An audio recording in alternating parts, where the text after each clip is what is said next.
जीवित परमेश्वर के अनुग्रह के वचन। गिनती की पुस्तक अध्याय 10। फिर यहोवा ने मूसा से कहा, चांदी की 2 तुरहियां गढ़कर बनाई जाए, तो उनको मंडली के बुलाने और छावनियों के प्रस्थान करने में काम में लाना। और जब वे दोनों फूंकी जाए, तब सारी मंडली मिलाप वाले तंबू के द्वार पर तेरे पास इकट्ठी हो जाए। यदि एक ही तुरही फूंकी जाए, तो प्रधान लोग जो इज़राइल के हजारों के मुख्य पुरुष है, तेरे पास इकट्ठे हो जाए। जब तुम लोग सांस बांध कर फूंको, तो पूर्व दिशा की छावनियों का प्रस्थान हो, और जब तुम दूसरी बार सांस बांध कर फूंको, तब दक्षिण दिशा की छावनियों का प्रस्थान हो। उनके प्रस्थान करने के लिए वे सांस बांध कर फूंके। जब लोगों को इकट्ठा करके सभा करनी हो, तब भी फूंकना, परंतु सांस बांध कर नहीं। और हारून के पुत्र जो याजक है, वे उन तुरहियों को फूंका करे। यह बात तुम्हारी पीढ़ी पीढ़ी के लिए सर्वदा की विधि रहे। और जब तुम अपने देश में किसी सताने वाले बेरी से लड़ने को निकलो, तब तुरहियों को सांस बांध कर फूंकना। तब तुम्हारे परमेश्वर यहोवा को तुम्हारा स्मरण आएगा, और तुम अपने शत्रुओं से बचाए जाओगे। अपने आनंद के दिन में और अपने नियत पर्वों में और महीनों के आदि में अपने होम बलियों और मेल बलियों के साथ उन तुरहियों को फूंकना। इससे तुम्हारा परमेश्वर को तुम्हारा स्मरण आएगा। मैं तुम्हारा परमेश्वर यहोवा हूँ। दूसरे वर्ष के दूसरे महीने के 20वें दिन को बादल साक्षी के निवास के तंबू पर से उठ गया। तब इज़राइली सीने के जंगल में से निकलकर प्रस्थान करके निकले, और बादल पारान नामक जंगल में ठहर गया। उनका प्रस्थान यहोवा की उस आज्ञा के अनुसार जो उसने मूसा को दी थी आरंभ हुआ। और सबसे पहले तो यहूदियों की छावनी के झंडे का प्रस्थान हुआ, और वे दल बांध कर चले। और उनका सेनापति अम्मीनादाब का पुत्र नहशोन था, और इस्साकारियों के गोत्र का सेनापति सुआर का पुत्र नतनेल था, और जबूलूनियों के गोत्र का सेनापति हेलोन का पुत्र एलियाब था। तब निवास का तंबू उतारा गया, और गेर्शोनियों और मरारियों ने जो निवास के तंबू को उठाते थे प्रस्थान किया। फिर रूबेन की छावनी के झंडे का कुछ हुआ, और वे भी दल बनाकर चले।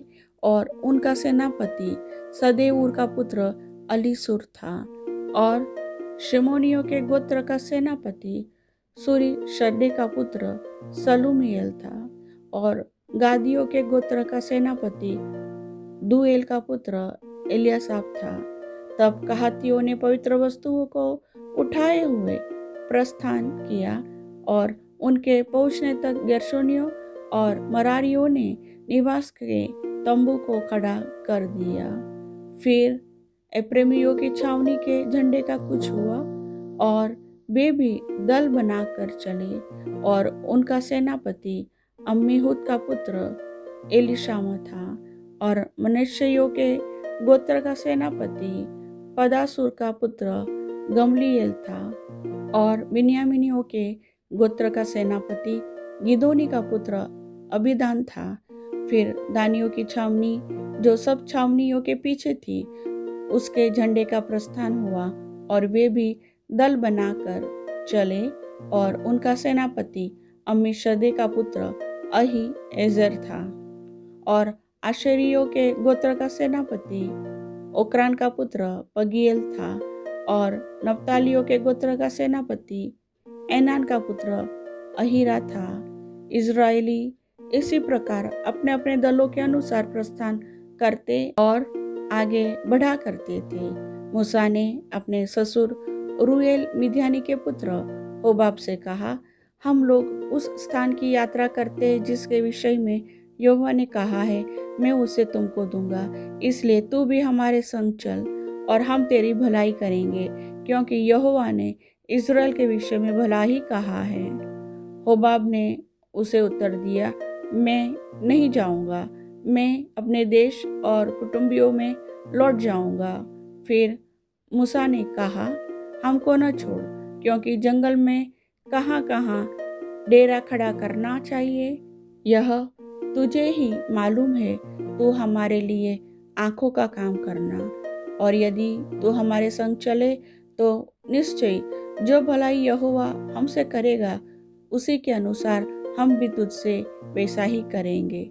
फिर इस्राएलियों ने यहोवा के पर्वत से प्रस्थान करके 3 दिन की यात्रा की, और उन 3 दिनों के मार्ग में यहोवा की वाचा का संदूक उनके लिए विश्राम का स्थान ढूंढता हुआ उनके आगे आगे चलता रहा।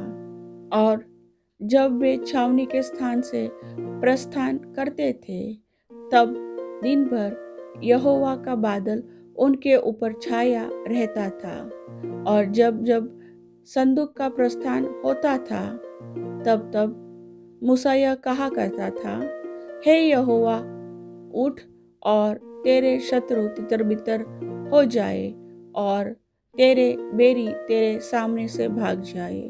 और जब जब वह ठहर जाता था तब तब मूसा कहा करता था, हे यहोवा, हजारों हजार इस्राएलियों में लौट कर आ जा।